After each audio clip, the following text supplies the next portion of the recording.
Hello বন্ধুরা, Shweta village food cooking চ্যানেলে আপনাদের সবাইকে স্বাগত। আশা করছি আপনারা সবাই খুবই ভালো আছেন।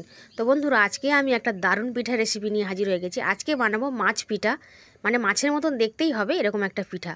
খেতে কিন্তু ভীষণ ভালো হয় আর খুব সহজেই কিন্তু বানিয়ে ফেলতে পারবেন, তবে একটু দেখতে কিন্তু মাছের মতন হবে। চলুন তাহলে রেসিপিটা ঝটপট বানিয়ে ফেলি। তো প্রথমে আমি পুরটা বানিয়ে নেবো। এখানে আমি আগে থেকে একটা নারকেলকে কুড়িয়ে রেখেছিলাম, তো সেই নারকেলটাকে কড়াইয়ের মধ্যে নিয়ে নিলাম আর দিয়ে দিচ্ছি ওই বাটির 1 বাটি বাতাসা, আর দিয়ে দিচ্ছি স্বাদ মতন লবণ, আর দিয়ে দেবো একটু ফুটিয়ে জাল করে রাখা দুধ। এখানে লিকুইড দুধ দিলাম। আপনারা কিন্তু ওই যে প্যাকেট দুধ হয় 10 টাকা দামের আমুল দুধের, ওই দুধ কিন্তু দিতে পারেন, গুঁড়ো দুধ।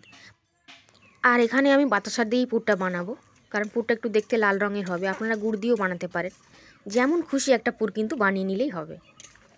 তো এখন নাড়াচাড়া করে নারকেলটা ভালো করে মিশিয়ে নিচ্ছি। নারকেলটা বাতাসা সমস্ত সব কিছু ভালো করে মিশিয়ে নিয়ে একটা সুন্দর পুর কিন্তু বানিয়ে নেবো। এই নারকেলের পুরটা বানাতে কিন্তু বেশি সময়ের প্রয়োজন পড়বে না। দেখুন 5 মিনিটের মধ্যেই কিন্তু সমস্ত বাতাসাটা মেল্ট হয়ে গেছিলো, কত সুন্দর একটা কালারও এসে গেছে। আর একটু আমি শুকনো শুকনো করে নেব, তারও 2 থেকে 3 মিনিট পর দেখাচ্ছি। দেখুন পুরটা কিন্তু এখন একেবারেই রেডি। এরকম শুকনো শুকনো করেই কিন্তু রেডি করতে হবে, এর থেকে শুকনো করার কিন্তু আর প্রয়োজন নেই, এরকমই কিন্তু হবে। তো পুরটা এখন নামিয়ে একটু ঠান্ডা করে নেব।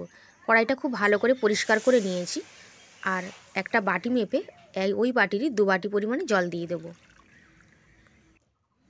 আর উনানের জালটা কিন্তু আমি শুরু করে দিয়েছি। আর দিয়ে দিচ্ছি 2 চামচ পরিমাণে চিনি, আর দিয়ে দিচ্ছি সামান্য পরিমাণে লবণ। খুব ভালো করে লবণ আর চিনিটা এই জলের সঙ্গে একটু মিশিয়ে নিচ্ছি। আর জলটা কিন্তু হালকা উষ্ণ গরম হয়েও গেছে। তো জলটা যখন এরকম হালকা উষ্ণ গরম হয়ে যাবে, এখানে কিন্তু ওই বাটিটারই মাপ করে 1 বাটি পরিমাণে আমি দিয়ে দিচ্ছি ময়দা। ময়দাটা দিয়ে কিন্তু ভালো করে একটু মিশিয়ে নিচ্ছি। আর জলটা যেন একবার ফুটবে টকবক করে তখন দেবেন না, এরকম হালকা যখন গরম হয়ে যাবে তখন কিন্তু ময়দাটা দিতে হবে। আর দিয়ে দিচ্ছি চালের গুঁড়ো, মানে বাজারে যে শুকনো চালের গুঁড়ি পাওয়া যায় সেই চালের গুঁড়িটাই কিন্তু আমি এখানে ব্যবহার করেছি। তো দিয়ে দিলাম। আর চালের গুঁড়োটা কিন্তু একটু কম নিয়েছি, ময়দাটা একটু বেশি নিয়েছি। উনানের জালটা হালকা রেখেই কিন্তু এভাবে খুব ভালো করে কিন্তু রান্না করে নিতে হবে, তাহলে কিন্তু পিঠাগুলো খুব নরম তুলতুলে হবে আর খেতেও ভীষণ ভালো লাগবে। যাকেই একবার খাওয়াবেন সে কিন্তু আপনার প্রশংসা করবেই। তো দেখুন এইরকমভাবে উনানের জালটা হালকা রেখেই কিন্তু নাড়াচাড়া করে একটা ডো কিন্তু বানিয়ে নিতে হবে। উনানের জালটা একটু বেশি রাখলে কিন্তু হবে না, তাড়াতাড়ি কিন্তু হয়ে যাবে। তো দেখুন এরকম একটা ডোতে পরিণত হয়ে গেছে। আর একটু শক্ত ডো তৈরি করলে হবে না, একটু নরম করেই করতে হবে, কারণ ঠান্ডা হয়ে যাওয়ার পর যেহেতু চালের গুঁড়ো একটু শক্ত মতন হয়ে যাবে। তো আমি থালাতে নামিয়ে একটু ঠান্ডা করে নিয়েছি, তবে এখন বেশ গরম রয়েছে। তো এই সময় খুব ভালো করে ঠেসে ঠেসে সুন্দর করে কিন্তু মাখতে হবে। আর আমার হাতটা একটু পুড়ে গেছে, ওই জন্য একটু অসুবিধা হচ্ছে ডান হাতটা। তো যাই হোক সুন্দর করে কিন্তু মাখতে হবে। তো দেখুন আমি সুন্দর করে একটু মেখে নিয়েছি। আর যত ডোটা ঠান্ডা হবে ততই কিন্তু একটু শক্ত মতন হয়ে যাবে। তবে এইরকমভাবেই কিন্তু মাখতে হবে, খুব নরমও নয় খুব শক্ত নয়, এরকমভাবেই নামিয়ে নিয়েছি। আর এরকম সুন্দর করে মেখে নিতে হবে। এখন এখান থেকে একটা লিচি কেটে নিয়েছিলাম, একটু বড় করে লিচিগুলো কাটতে হবে। লুচি পরোটার মতন ওরকম লিচি কাটবেন না, একটু বড় সাইজে করে কাটতে হবে। আর এরকম লম্বা করে একটু বেলে নিতে হবে। আর যে পুরটা রেডি করে রেখেছিলাম নারকেলের, সেই পুরটা এক সাইড বরাবর কিন্তু দিয়ে দেব। খুবই সহজ বন্ধুরা, কিন্তু দেখতেও ভীষণ ভালো লাগে পিঠেটা। আপনারা একবার দেখলেই কিন্তু বানিয়ে ফেলতে পারবেন। তো পুরটা একটু সুন্দর করে হাত দিয়ে একটু সেট করে দিচ্ছি, যাতে এক সাইড বরাবর থাকে। আর অবশ্যই করে পুরটা একটু বেশি দিতে হবে, আর একটা সাইড ধরে কিন্তু মুড়ে দিতে হবে। খুব ভালো করে কিন্তু এভাবে সিল করতে হবে, জল দিয়ে সিল করবার দরকার নেই। খুব ভালো করে সুন্দর করে মুখটা কিন্তু এভাবে মুড়ে দিতে হবে। আর আমি এখানে একটু অল্প করে ময়দা ছড়িয়ে বেলেছি, তো সেই জন্য একটুখানি ঝেড়ে নিলাম ময়দাটা। আর এই দিকটা আমি মুখ বানাবো, মাছের মুখ হবে, তো সেই জন্য মুখটা একটু সুন্দর করে একটু সুচালা মতন করে দিচ্ছি। আর এই দিকটা কিন্তু আমি ল্যাজ বানাবো, মাছের যে ল্যাজ হয় না ওটা, তো ল্যাজটাকে একটু তৈরি করে নিচ্ছি। আর একটু বেঁকিয়ে মতন দেব, আপনারা একবার দেখলে কিন্তু বুঝতে পারবেন। আর একটা কাঁটা চামচ নিয়ে নিয়েছি, এখানে অনেকগুলো চামচই আমার লেগেছে। তো চামচটা দিয়ে একটু এরকমভাবে সুন্দর একটা ডিজাইন করে দিচ্ছি, মানে মাছের যেমন ল্যাজ হয় না ওই রকম। আর একটা ছুরি নিয়ে মাঝখান বরাবর একটু কেটে দিলাম, আর একটু সুন্দরভাবে এরকম ডিজাইন করে দিলাম, এগুলো একটু বাদ দিয়ে দিলাম। তো দেখুন মাছের এই দিকটা মুখটা একটু সুচালা মতন করে নিয়েছি।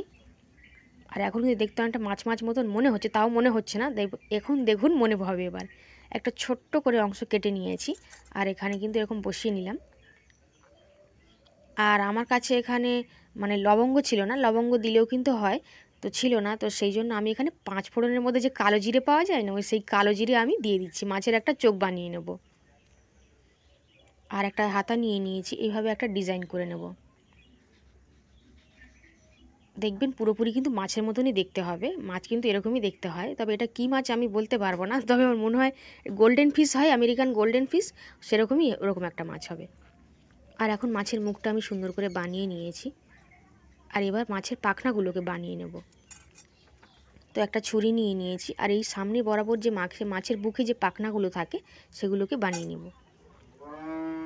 এগুলো একটু ধৈর্য ধরে করতে হবে। তো একটু হাত দিয়ে একটু চ্যাপটা মতন করে দিচ্ছি, আর কাঁটা চামচ দিয়ে একটা ডিজাইন মতন করে দেব, পুরো যেন মনে হবে মাছের পাখনা।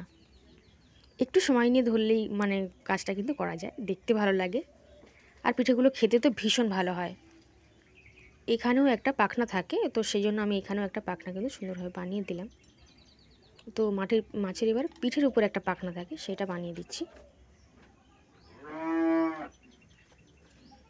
তো এরকম পিঠের উপরটা একটু সুন্দর করে বানিয়ে দিয়েছি, তবে একটু হালকা করে প্রেস করতে হবে, কারণ নারকেলের পুরটা বেশি দেওয়া থাকে, যেন বেরিয়ে না যায়, খেয়াল রাখতে হবে।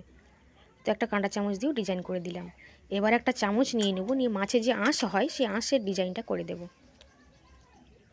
তো এরকম চামচটা উল্টো দিক করে নিয়েছি, নিয়ে এরকম একটা আঁশের মতন ডিজাইন করে দিচ্ছি।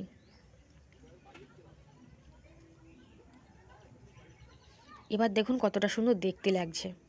এবার কিন্তু একটা পুরোপুরি মাছ বলে মনে হচ্ছে, সামনে থেকে দেখুন কত সুন্দর দেখতে লাগছে। অনেকটা বড় বানিয়েছি আমি, তো যাই হোক দেখুন। তো একটা আমি এভাবে বানিয়ে নিলাম, তো এইরকমভাবে আমি সবগুলোকেই কিন্তু বানিয়ে নেব।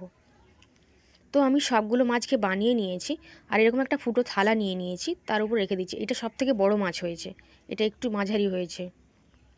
তো সবগুলোকে থালার মধ্যে রেখে নিচ্ছি। তো আপনারা চেষ্টা করবেন থালার মধ্যে মানে একটা গায়ের উপর একটা না রাখতে, তাহলে অসুবিধা হয়। আমার আবার তুলতে একটু অসুবিধা হচ্ছিল।